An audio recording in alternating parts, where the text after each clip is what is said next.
Hello and welcome to Oh God What Now, the podcast that tries to find the reasons behind the unreasonable. I'm your host, Alex Andreou, and on today's show, as fires rage across the world, the Conservative election plan seems to be to pretend that climate change is a culture war. Could it work, and at what cost? And Suella Braverman's next big idea? Giant marquees for migrants. Because confining people to a B&B for years was too humane, apparently. Can performative cruelty really change her party's fortunes? Plus, we'll be choosing the heroes and villains of the week. Let's meet today's panel. That guy selling out both the Camden and Edinburgh fringes with his new stand-up show is here. Welcome, Matt Green. Lovely to be here. Donald Trump has been indicted again, and a new defendant added to the classified documents case for allegedly attempting to destroy surveillance tapes at Mar-a-Lago. He also revealed he has received a target letter on the Capitol invasion case from Washington, and the Georgia DA says that the case on election interference is also, I quote, ready to go. Will this become a no smoke without fire problem for Trump? Or does the sheer volume of his criminality actually play into his defense that it's some sort of campaign against him? Well, it feels to me that he's playing sort of the highest stakes game in history at the moment, where it's basically either he gets elected president or goes to prison for the rest of his life. There's nothing in between. It's quite a bizarre situation. And it is such an amazing defence, isn't it? The idea that he's going to stand there going, ladies and gentlemen of the jury, how likely is it that I committed all of these crimes? I mean, surely if I was a real criminal, I'd have just stuck to one or two. Real criminals don't commit like 12 crimes at once. That's mad. They kind of do, though. Exactly. But but in a weird sort of way, I think you're right, that the more crimes he is said to have committed, the less plausible it sounds for his supporters, because they sort of feel like, well, he can't have done all of these different things. I don't know. In my mind, having a thrice indicted candidate for president is a bad idea, but the Republicans seem to love it. So, you know. In my mind, the use of the word thrice is a bad idea, but there we are. Zoe Grunewald is a political reporter for The New Statesman. Hello, Zoe. Hello. On Friday, Peter Fowles, the Coutts CEO, resigned. Is this effectively the end of the Farage affair, or are we likely to see him try to claim more scabs? Unfortunately, I think, knowing Farage and the fact that he just won't go away.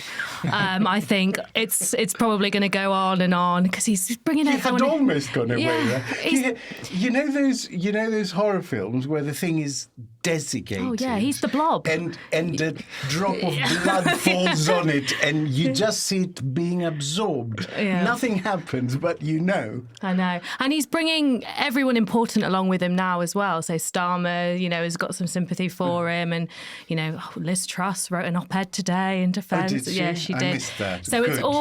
it's all very tiresome. I tried my best to avoid it. I really didn't want to get into it because I thought it was a ridiculous story, but it turns out actually he's still got that political capital.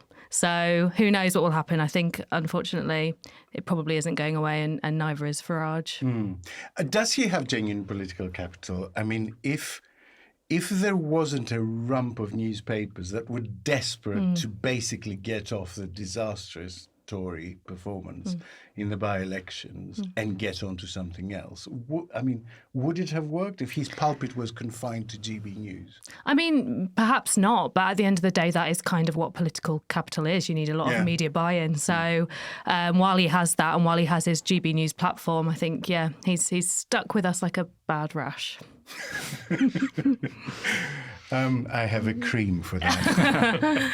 Finally, returning to the show is a hero of the Brexit battles. He's one of the lawyers who took on the government over its proroguing of Parliament in 2019 and won. He's also the author of the book Overruled, Our Vanishing Democracy in 8 Cases, about which I think I interviewed you at the time, didn't I, Sam? You did.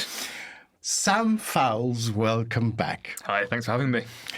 Sam, lawyers are public enemy number one once again for the Daily Mail and the Tories, based on a sting about lawyers allegedly telling migrants how to cheat the system. How widespread an issue is such unethical behaviour in immigration law, and how is it policed? Well, I think probably by sheer force of numbers and statistics, you can probably find a dodgy lawyer if you look hard enough. In the same way, you can find a dodgy accountant or a dodgy gardener or MP. I don't know. But I think you'd find a dodgy MP more easily than a dodgy gardener. That would just be my guess. I don't know. There's some pretty dodgy hedges here in Islington. I think the point is, though, unlike, let's take MPs, it's actually pretty difficult to be a dodgy lawyer because we are a really highly regulated profession.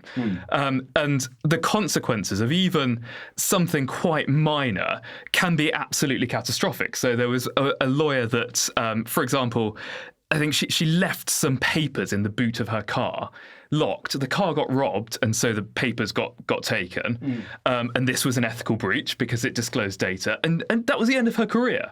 So there's really serious consequences for even the most minor mistakes, which I do hope that if there are people that are kind of running dodgy immigration practices, I hope they do face those consequences, because we're only useful to people if we can stand up in court and the judge can have some sort of confidence, belief that we're basically going to tell the truth, and we're not going to waste the judge's time with shit points, which is quite important as well. But I do think it really throws quite a harsh spotlight on this, though, because, for example, you had some lawyers doing a really bad thing, but you also had, a couple of years ago, a cabinet minister that negotiated with a foreign power without the authorization of the prime minister, and she got promoted rather than fired. You had a cabinet minister that spilled leaked state secrets. He got promoted. I don't feel cabinet ministers should be the bar by which one should judge ethical behaviour at the moment. I think we will return to the issue of wasting the court's time with shit points when we talk about the Home Office's immigration policies later in the programme.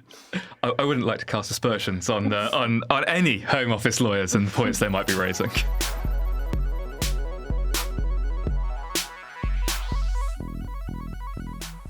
PM vows to end anti-car moves. Ministers to curb speed limits. PM gives green light for more North Sea drilling. Britain makes it cheaper to pollute.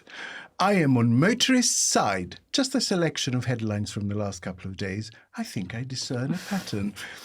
He could see this world burn if he could be the king of the ashes. When dramatic Game of Thrones quotes become our literal political truth, where is there left to go?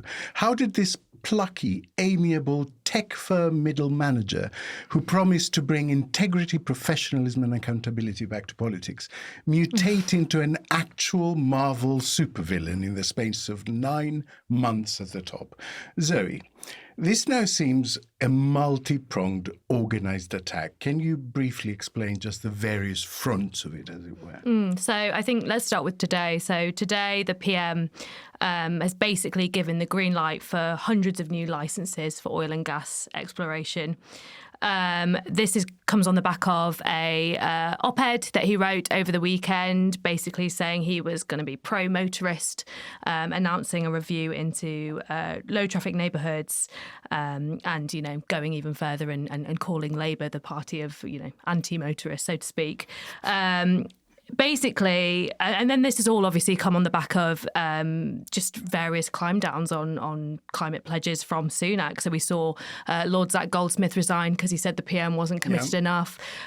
We've also, there was a story out in the Financial Times yesterday, or today's actually, I think it was today's headline, that the government has made it secretly cheaper for industry to pollute in Britain compared with the rest of the EU. And they've done this by watering down reforms to the carbon market.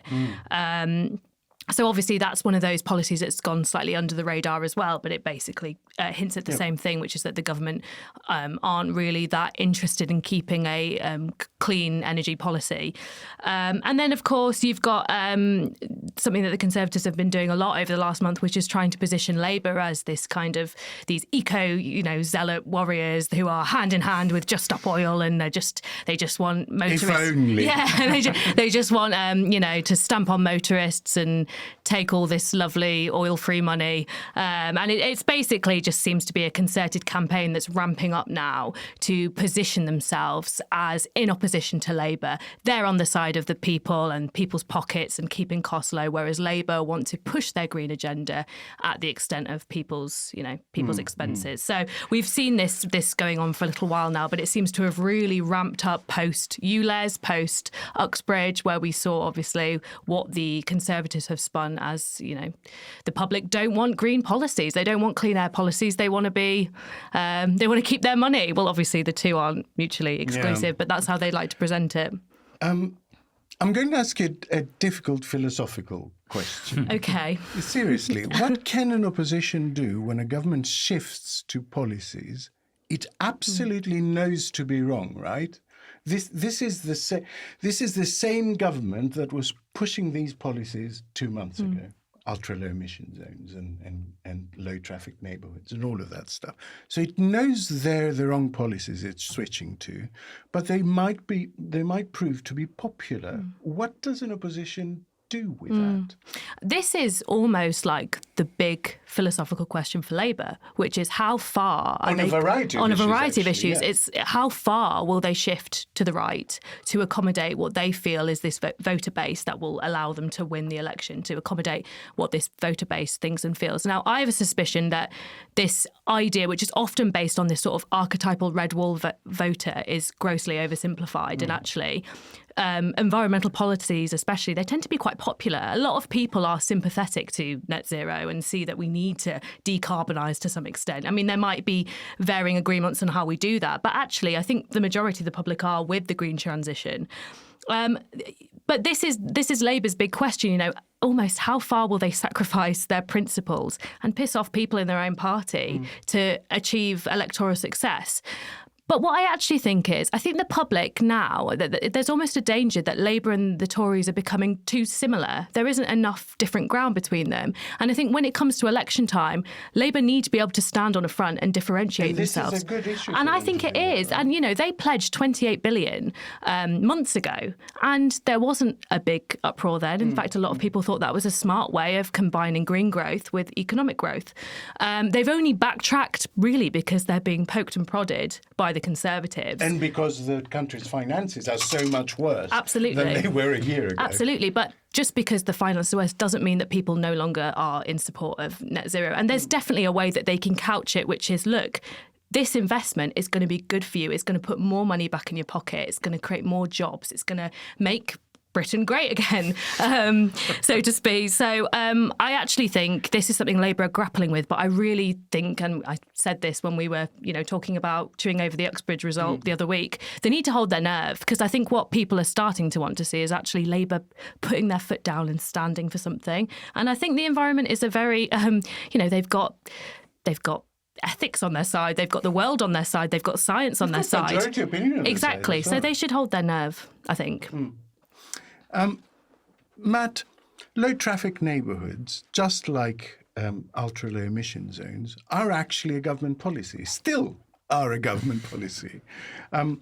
According to research the government itself commissioned, they are incredibly popular with a majority of residents. 59, I think, was the lowest estimate. But if you included don't knows, it was like 60 odd. What are we missing here? I mean, are motorists this distinct voter demographic that don't have children, that don't breathe air, that don't... I mean, I am struggling to think of a large slice of voters who are just motorists above everything else. Yeah, it feels like they're kind of trying to take on almost like an identity politics strategy with this, of like making motorists like a new identity that can become victims in that sense. And you're right, no one's just a motorist. We're all motorists and also pedestrians and also use other forms of public transport and also like to breathe occasionally and things like that. And so it does seem to me that basically the Tories have sort of been driven a little bit mad by that ULEZ campaign that they just managed to squeak home with a win. 495 votes. And that number of... It feels like they're massively extrapolating from a fairly small data set, a bit like when you're I don't know, when you're at home over Christmas and you mention just sort of casually that you quite like carrot cake, and then for the next 10 years, that's the only type of cake that ever appears in the house. And then just go, that's the thing, we can grab onto that, that's the thing. And it feels like, the thing is about low traffic neighbourhoods is they are a bit controversial. You know, I know people who live in LTNs who love them, and I know one or two people in particular who live sort of on the outskirts of them, on the border roads of LTNs, who hate them and think that they're just moving traffic into their neighbourhood.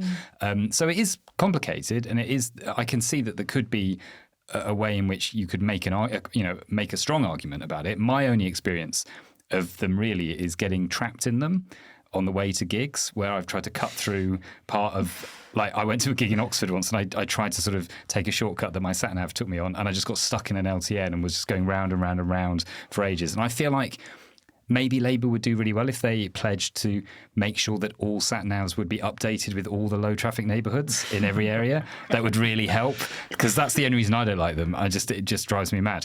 But they are, as you say, very locally popular, and so if they think that's going to be a vote winner, I just don't think it will. I find it all quite strange, because it feels like they've been trying to import this United States political climate, basically. We've talked about that a lot, right? And it just wasn't getting any purchase because religion and guns are not a thing here. And cars, I think, the same. So maybe cars are a thing here, and I just don't know it because, you know, I live in a city and I don't drive. So could this be like the Democrats are coming to take your guns?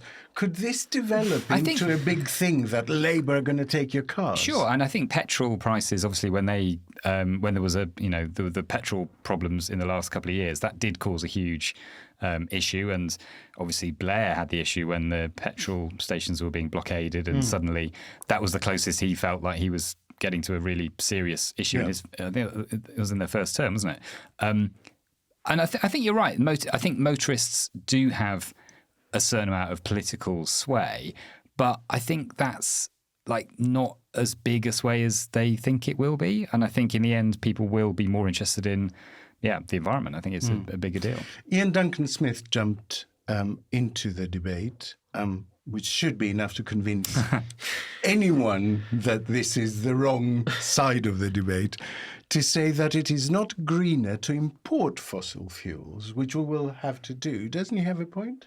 I mean, he's right about that in one sense, in that, yes, obviously it would be better if you have to use fossil fuels to use your own fossil fuels. But in this case, we're talking about licenses for exploratory exploratory licensing. So they might not find them. They might find them, or they might not find them, or they might find them in places that are difficult to access. Yeah. It'll take several years, probably a decade, if not 2 decades, before any of these fossil fuels actually get to the market. And then, crucially, they will then go on the open market. It's not like we will get our own fossil fuels and no one else will get access to them.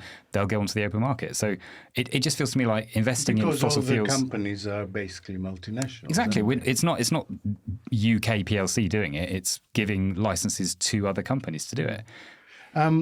Sam, when the government says it will still get to net zero, but do it rationally, is the suggestion here that everyone else was being irrational, including this government, up until a week ago?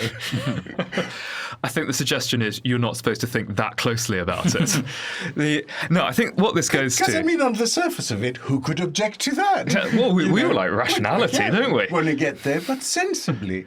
Oh, okay, then. No, this is something that is a long-term strategy for successive governments, which is to basically play on our kind of national psyche, that we feel quite comfortable when there's a posh, tall, commanding-sounding chap in charge, and he's very, we're just very sensible people, and we had very sensible people with the economy in the early 2010s who plunged us into recession in their first month, and then we had, Theresa May is just quite a sad case, but then we had very sensible Liz Truss who plunged us into recession in her first month, and then Boris was also a very sensible person.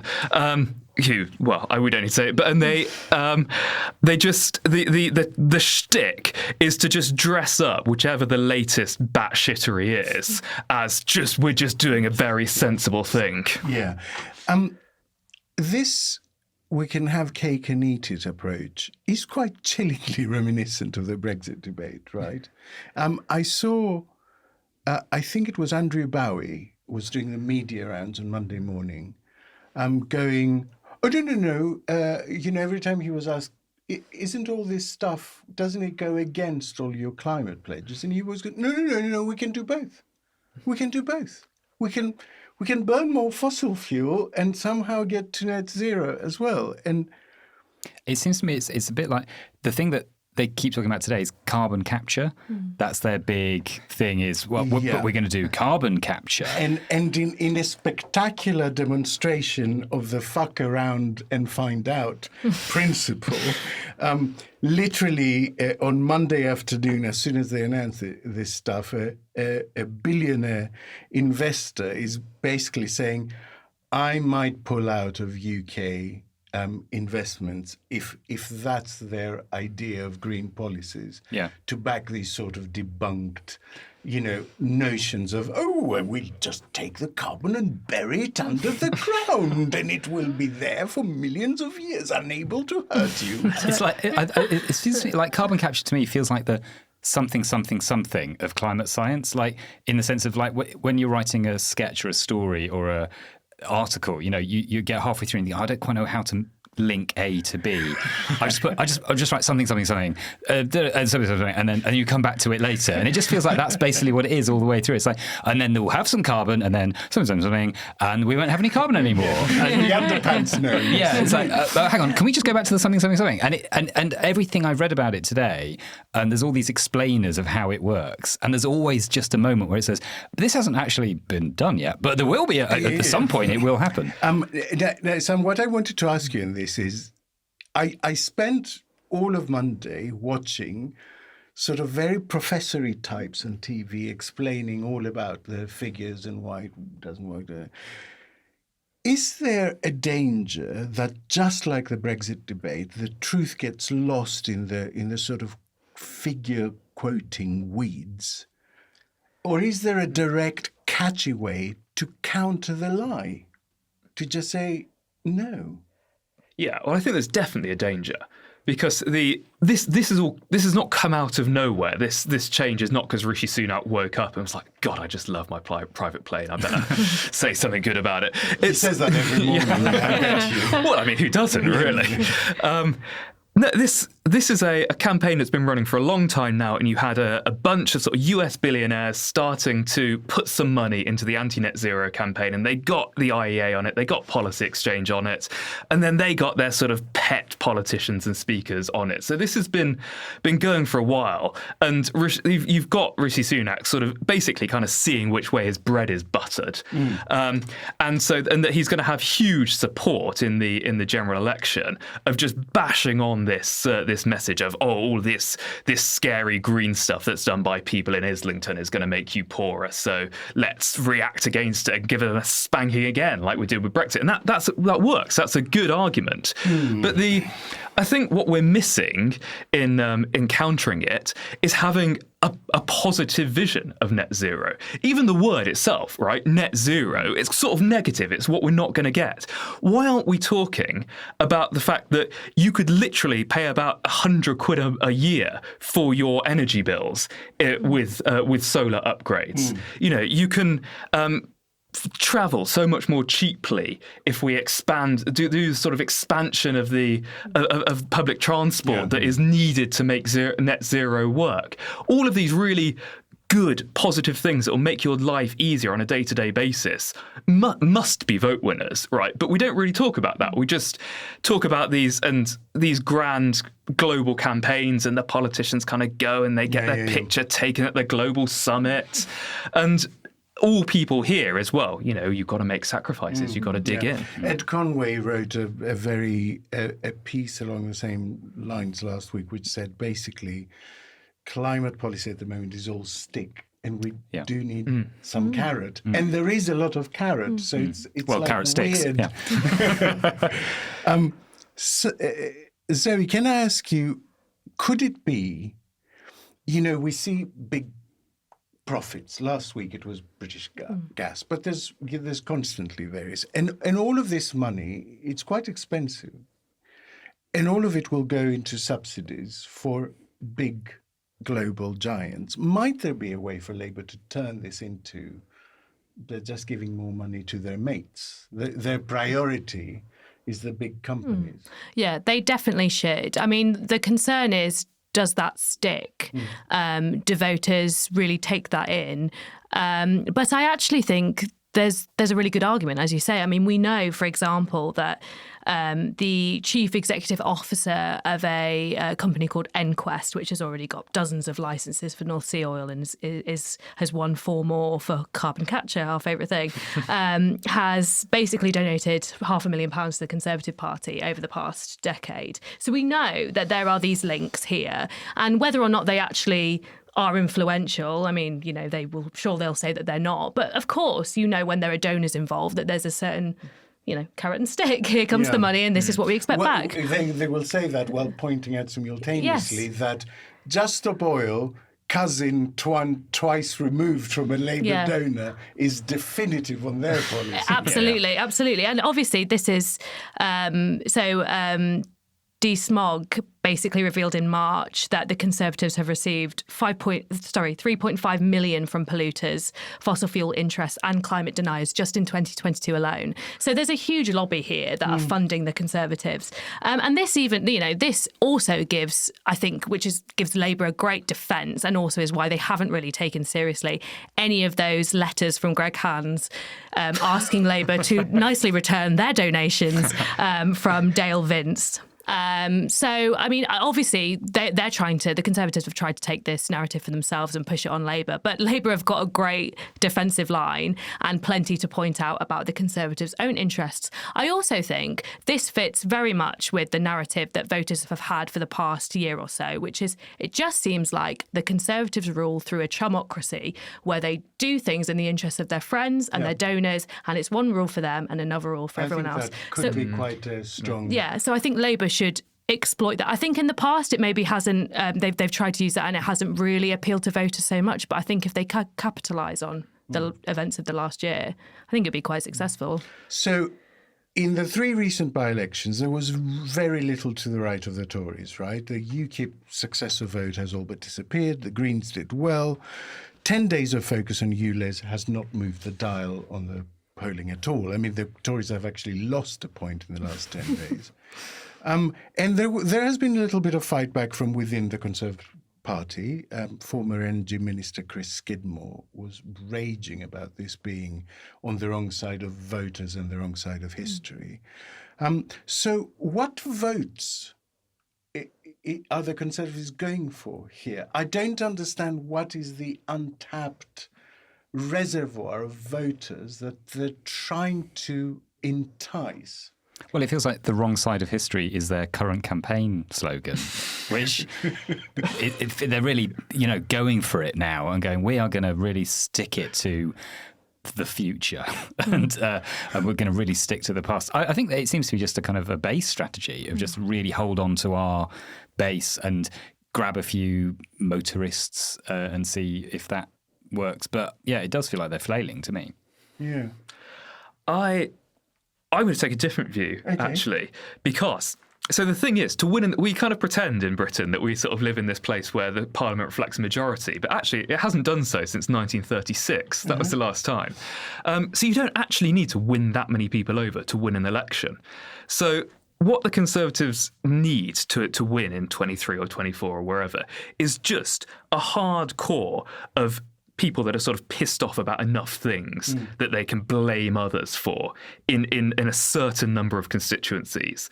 And that could actually deliver them a majority. So it's aimed at animating their base rather than attracting new voters. Yeah, animating their base, but also I think animating their coalition from 2019. Because there wasn't a positive vision that they offered in 2019. They said, get angry at Europe, get angry at immigrants, get angry at, lawyers like me. They were very angry at us. us, and be really annoyed at these. And that was enough to give them the seats on, I think, a 44% vote share. So I can see it as a tactic that might be a bit more effective than we think because of our truly broken electoral system. Yeah, you may be right.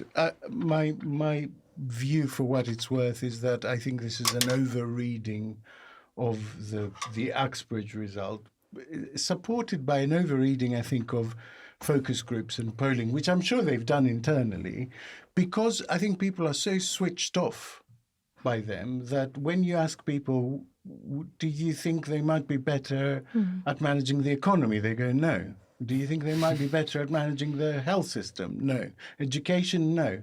And then you somehow make it down the list, and when you mention cars and environmental policies, they go, well, maybe.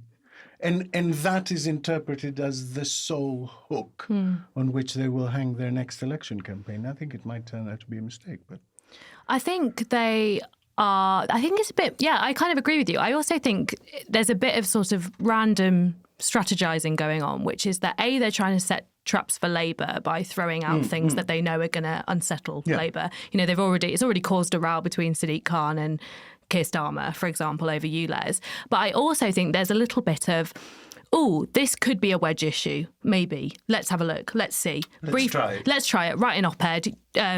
Greg, you know what to do. Write a letter. And it's a little bit random, I think. And I'm sure we all think, Sunak's surrounded by the brightest and the best. And I'm sure he is surrounded by a lot of bright people. But I think there's a little bit of panic stations going on. Yeah. And they're still trying to find a wedge issue that they can exploit. They thought they'd done it with the gender recognition stuff. I'm not sure that's stuck as much. I think they think maybe... No, I think they're just trying to find enough wedge issues to, as you said, provoke the base, essentially.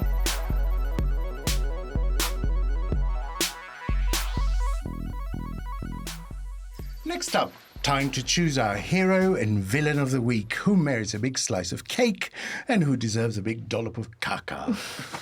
Zoe, let's start with you. Okay, do I start with my hero? Yeah. Okay, my hero is the member of the public who photographed Robert Jenrick, the immigration minister, red box, unattended, on a train for 4 minutes and sent it to the papers. And now Jenrick's getting a big slap on the wrist because you shouldn't leave your red box unattended in a public place. So I just liked that. I thought that was good. It reminds us that there still is sort of base levels of incompetence within the Conservative Party, and I'm sure that person's feeling very smug and pleased with themselves. So probably Sue Gray. It probably was. Anyway, it made me chuckle. So there you are. And your villain? My villain of the week is landlords. All of them. Every single one, unfortunately. Nobody gets off scot-free. No, so there was a study last week that basically said there's 20 prospective renters to every rental property now. And even though, these are real people just trying to exercise one of their human rights, which is to have shelter, and yet landlords are making hay while it pisses down on people's heads. You have to jump through unbelievable hoops to try and get a rental property. And yet landlords continue to push up their prices, and obviously they're dealing with mortgage rates as well. But some of it is just exploitation. And today there was a big slap on the wrist for the housing association that oversaw the death of that 2-year-old toddler who died from mould exposure. And it's just a reminder that, as much as I think there's a lot of landlord lobbying in government and in Parliament, actually, some of these associations, some of these landlords are exploiting people's need for shelter, and sometimes people's lives are lost as a result of it as well. So that's my villain of the week. Okay, notable entries. Sam, how about you? My hero and my villain of the week is the same person, actually. It's Tim Montgomery. Oh. And so I'll do villain first and then hero to kind of give him a redemption story at the end. So he is the villain of the week because, and I might be cheating here because I think maybe it was last week rather than this week, but it makes for a good story. He came up with possibly, I think, the worst political take that he's ever has ever come up with. I think I know which one. Which is that he suggested, because the High Court did a very, very bad thing and ruled against the the government, which is clearly just treason and shouldn't be allowed.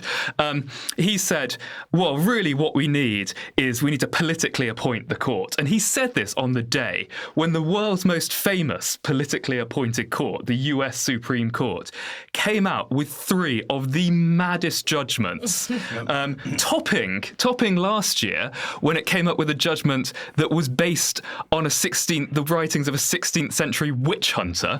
That they not only did they try and quote this guy, they quoted him wrong. He was more liberal than the judgment they came up with on abortion. But they then came up with a judgment about that basically LGBT people should have less rights, and it was based on a factual circumstance that it turned out didn't exist. The claimant just made up this fact, and the Supreme Court said, "Oh well, that's terrible. Your made-up circumstance. We're not going to check it's real, but screw those gays. Let's get them."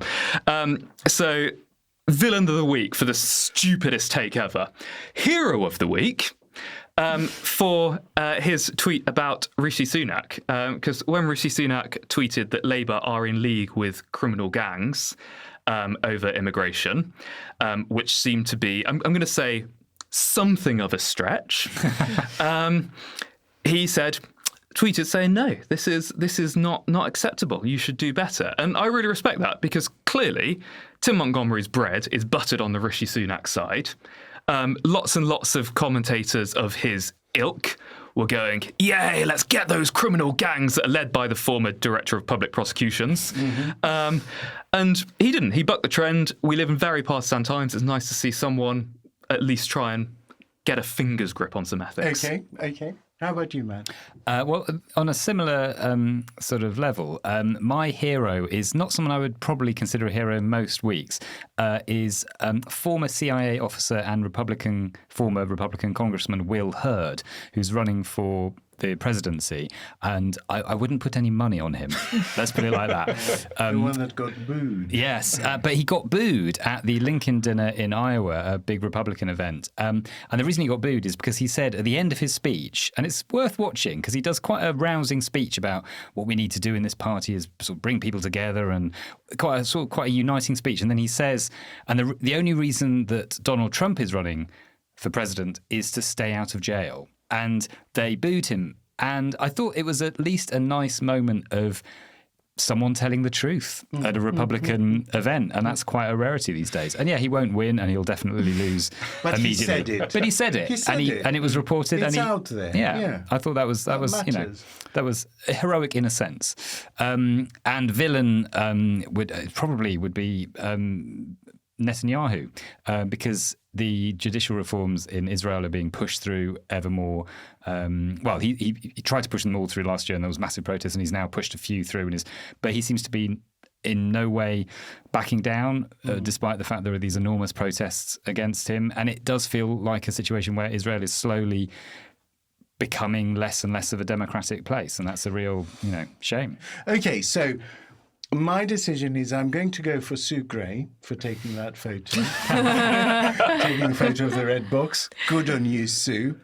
And for villain of the week, I'm going to go for Tim Montgomery. I take on board what you say that he's also hero of the week, but I think Montgomery is sort of really emblematic of that kind of conservative person who occasionally you think, that one is not so bad, and then suddenly just a torrent of shit on 20 other issues comes out, and you think, oh no, it's just that a blind pig occasionally finds an acorn.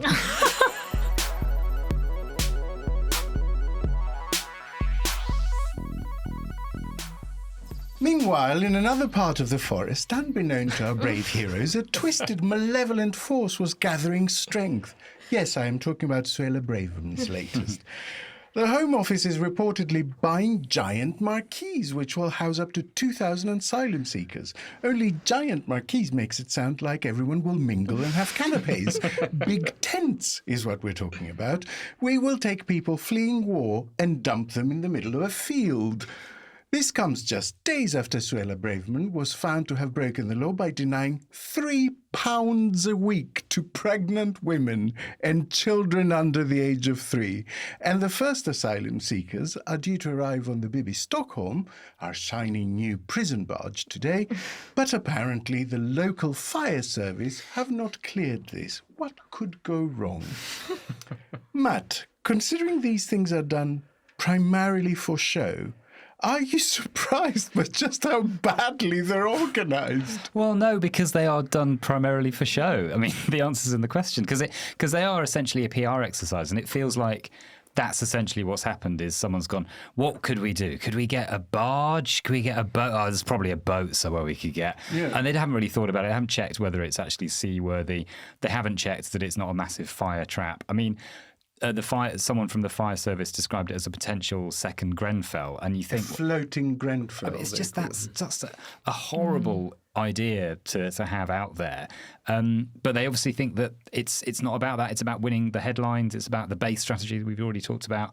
And but you know, the numbers involved are very small compared to the backlog, so they are symbolic. So what I'm wondering is, why not go for a more modest barge? You know, that will take a couple of hundred people and do it up really nice. If that, you know, so that you can do it efficiently and look ruthless, rather than going, yeah, we're gonna. Oh no, we don't have anywhere to moor these boats, and then the local, you know, you lose a petition to the local council because they don't want it there, and you go through and you end up looking even more incompetent, but also fascist. But it's the old thing that Orwell's boot, only it keeps stubbing its toe forever. Keeps slipping. Yeah. It keeps just stubbing its toe on a chair leg forever. I quite like the idea of Serco employing Rosie and Jim with their little houseboats to just take a couple. You know? But isn't that part of it is that they almost want to look like they're failing, so that they can say the old thing of, we were stopped from doing this, we had this great idea. For external reasons, though, right? They want to look like they're failing because someone is resisting them, not because, you know, they put a bunch of people on a fire hazard, on a death trap, and it went up in flames. Yeah. The biggest obstacle to all those plans actually comes from local Conservative politicians every single time. So Braverman actually lost a legal case 10 days ago, brought by Tory councils against disused barracks housing people. How can she square that circle? Like, where can she... Because everyone wants, asylum seekers to be put somewhere out of sight, but no one wants them in their constituency. It makes no sense to me. I don't know. I mean, when I saw that picture of when they talked about tents and marquees and things, I thought, I don't want to be flippant about it, but if they're just going to put loads of people in tents in the countryside, why not just add some stages and bands and then sell tickets and then use that money to put migrants up in better accommodation? It just, you know, I'm not saying it's a solution. It's just an idea. Okay. Zoe, would a clear plan from Labour to eliminate the backlog in a matter of months not completely undercut the Tories on this issue? Why haven't they done that already? Why haven't they said, here's how much money they're spending on all this nonsense, and we will use a third of that to hire loads of extra people and progress these cases, and they'll be gone within a month, so that no one needs hotels? So I think... Unfortunately, it goes back to what we were saying before. This is a difficult issue for Labour as well, for exactly the same reason it is for the Conservatives, that they are worried about how their plans will be received by voters. Of course, you would think any kind of semblance of competence on this, any coherent plan would be really well received. But it's very complex. It's very thorny. It costs a lot of money. There's real problems with processing. There's real problems with the number of people coming over and how that's only going to increase. And it's a complex issue. I think Labour do have some good ideas, I think, or at least they're trying to put together some good ideas. I think obviously they also won't want to release anything too good because the Conservatives will take it for their own, which is what they love to do. But, you know, Labour's going to face a similar challenge. I mean, immigration is a hot topic for voters and both parties are scared of it. I know, but this isn't about immigration. This is about asylum seekers sort of being rolled into immigration. I mean, the obvious solution is an amnesty. If the system's clogged up, 100,000 people are a rounding error in the grand scheme of things. Subject to security checks, obviously, just go, you're all citizens. Go, work, make taxes, sweep streets, be nurses. But that leaves them very vulnerable to attack from the Conservatives and that part of the voter base that will say you're letting too many people in. It's that's what they're all scared of being accused of. And I think that's where the radio silence on the issue comes from. And it allows the Conservatives to keep doing ridiculous things and then blaming, the lefty lawyers and Labour and Just Stop Oil and everyone else for why it's not working.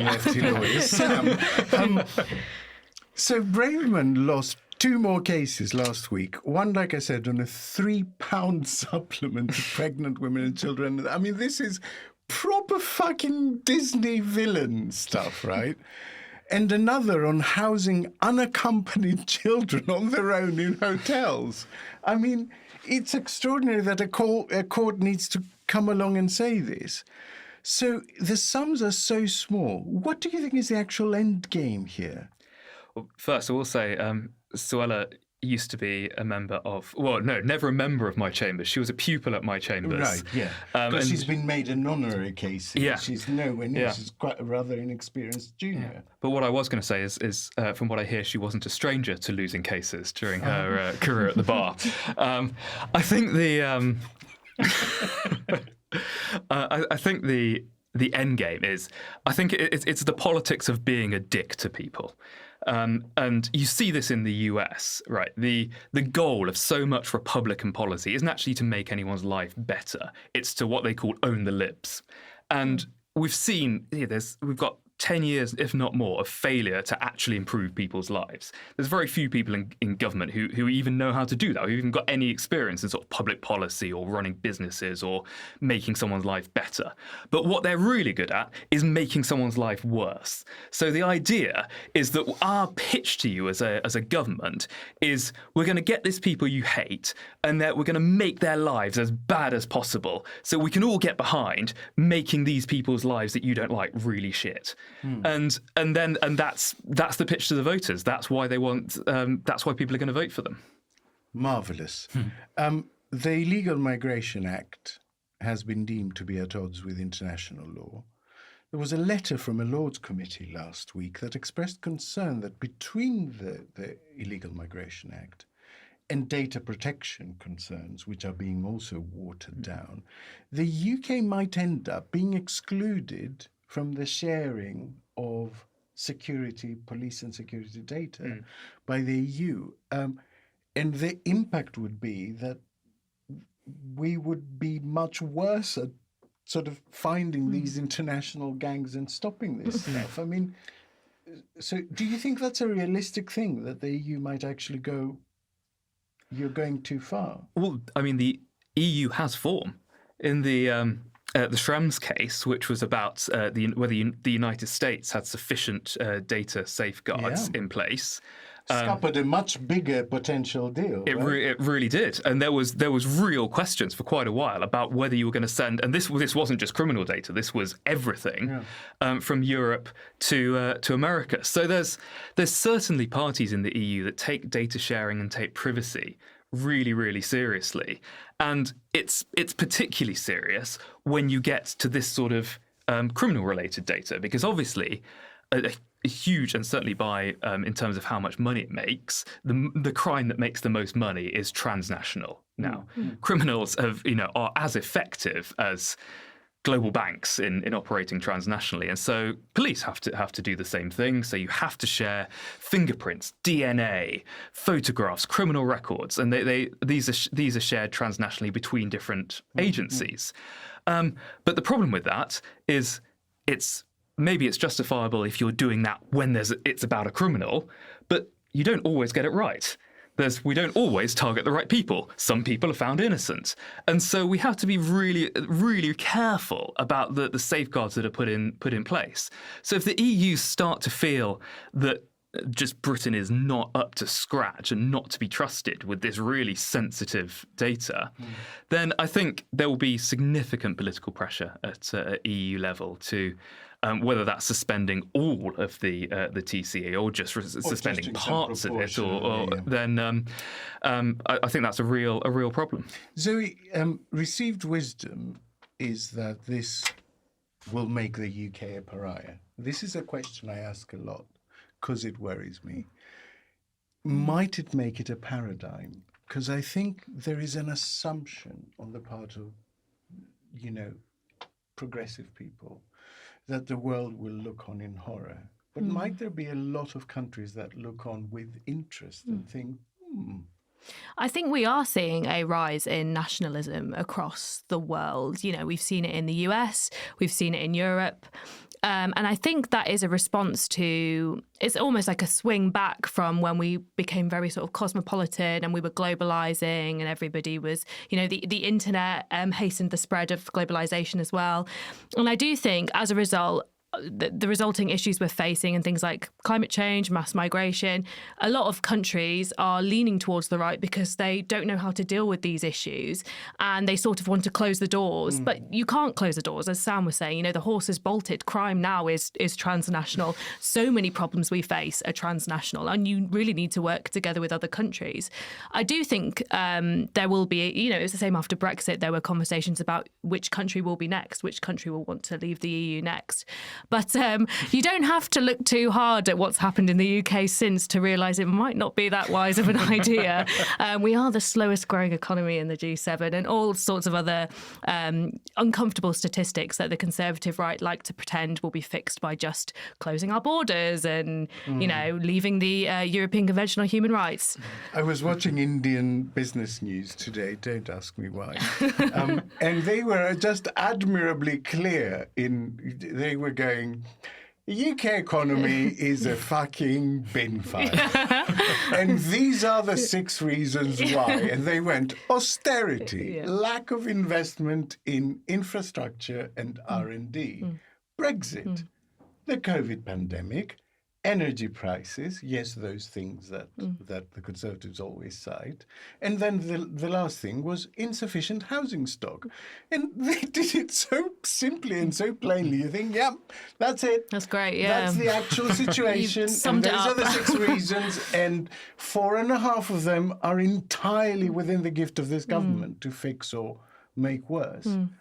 Yeah, I think it's almost inevitable that sort of Britain went first with Brexit because we're the tiny island that's always been a little bit racist, a little bit hostile to all sorts. It kind of, I'm sure all the other countries were like, well, hang on, let's just see how Britain gets on. And then they've gone, do you know what, actually, I think we're all right, we'll stay here.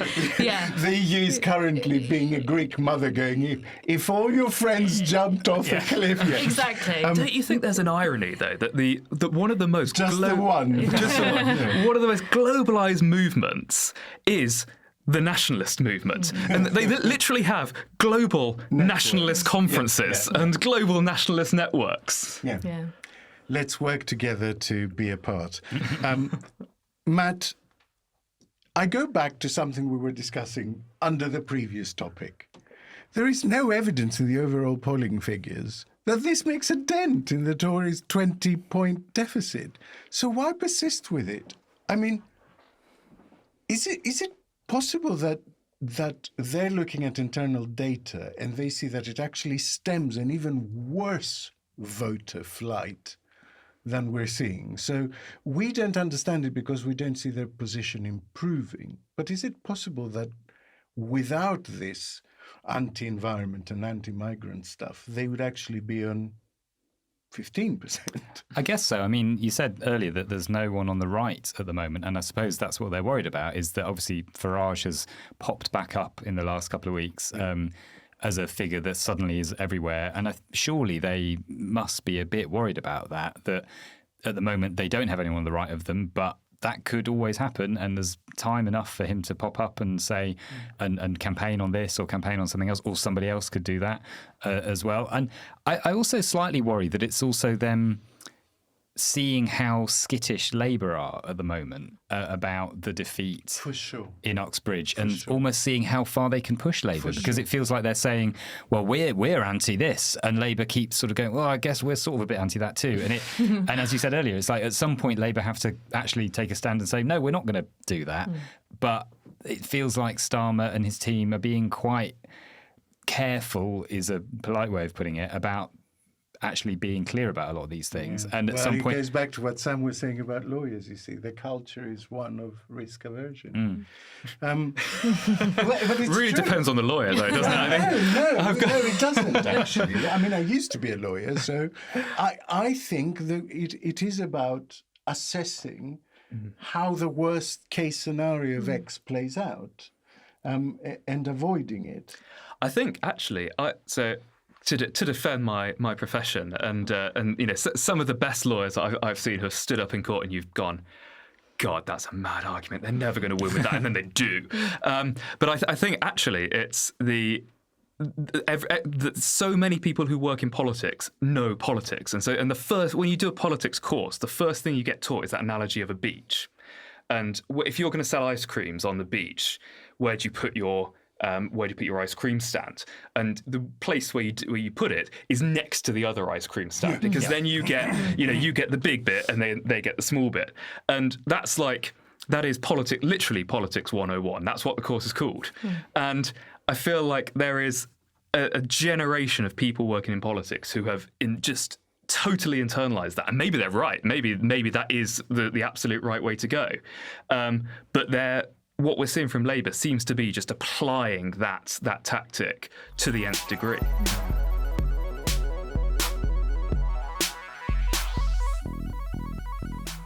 It's nearly the end of the show, so it's time for our escape routes, and heaven knows we need them. What are the panel's recommendations for things that might help listeners get a rest from screaming at a telly for an hour or two? So let's start with you, Matt. Well, I have recently finished watching a fantastic Australian TV show, which is on Disney Plus, called Mr. In Between. Don't know if anyone's... Yeah. So good. And it's great because it's quite hard to define what it is. It starts off and you think it's sort of like a black comedy almost, about a sort of rubbish criminal and his slightly stupid criminal friends. But it slowly becomes something quite deep and interesting and quite affecting, and by the end of it, it's quite moving. And there are shades of Breaking Bad, shades of almost like The Office in some of the comedy, but it's very Australian. It's got a really dry Australian sense of humour, and it's the sort of brainchild of this guy called Scott Ryan, who's the creator and the lead actor. And there's a fascinating story behind how it was made, which I'd recommend people looking at as well. But yeah, it's really good, and it's quite short, 3 series. It's all on Disney Plus, and it's worth a binge. It's interesting how the sort of the origin of series becomes fashionable almost in waves. You know, you get a bunch of Korean stuff, and then you get a bunch of Australian stuff. Yeah. How about you? I am not very cultured, unfortunately. So I have been watching Below Deck Down Under, the new season, which I just would recommend, because who doesn't want to watch a bunch of rich people embarrass themselves on a boat and then all the crew drama that results from it. It's in Australia as well, so there's always a little bit of a risk that there might be a shark attack. I mean, there never is, obviously, but it's got everything. It's got, class war, excitement, shark attacks. So yeah, the Meg 3, Below Deck. I'd watch that. Yeah. So, Below Deck Down Under. And if you like Below Deck Down Under, there's plenty of other Below Deck franchises as well to get your teeth into. So. Very good. How about you, Sam? Well, I'm even more basic, and I watched Barbie at the weekend, and it was fantastic. Not only did I watch Barbie, but I dressed in pink to watch Barbie, which I was very upset that my wife, who went with me, didn't dress in pink. So I was really the hardcore fan. Well, someone has there. to be the Ken, dear. Well, exactly. I keep telling you, I'm going with Alan, not Ken. That is Alan behaviour, definitely. Yeah. But it was. Firstly, performances are amazing. I mean, I don't care what anyone says. Ryan Gosling needs an Oscar for that, because it was phenomenal. But there's a partly serious element to it, and I think as a sort of cis straight white guy, it was good for me to go and see it and be like, have a little bit of a think about yourself. and it really it takes that kind of, you know, Ben Shapiro, Jordan Peterson incel masculinity and exposes the sheer fragility under it, and just the fear of not being good enough. That's a decent attempt at making it sound. I prefer Zoe's honesty. For my part, it's like, this is trash. I love it. I did see Barbie too, and actually, do you know what? The final There's already a Barbie too. Oh, Barbie too. Yeah. I saw Barbie, and I have to say, the final message. It's very embarrassing to admit. It got a bit lost on me. I was really enjoying it all the way through, and it very much rang true to me because I went to an all-girls school, and the bit where the men find out what patriarchy is. Oh, well, there's. All I say is, if you've gone to an all-girls school, you'll know exactly what I mean when it feels like when you discover feminism and why. But the last bit where I can't speak about it without giving spoilers. Basically, it's quite confusing. I find the message quite confusing. Right. There's a really good dance number as well, so let's just go with that. So I, inspired by the great Diane Lockhart, have signed up for an Aikido course starting on the 1st of September, and I've started practicing at home with my ki breathing and some Aiki Taiso, which is the moves that you can do without a partner, and some basic katas, which are the repetitive moves with a joystick. And it just felt like in an increasingly hostile world, practicing a martial art that is all about defending oneself without hurting your opponent, it just seemed like the right thing to do.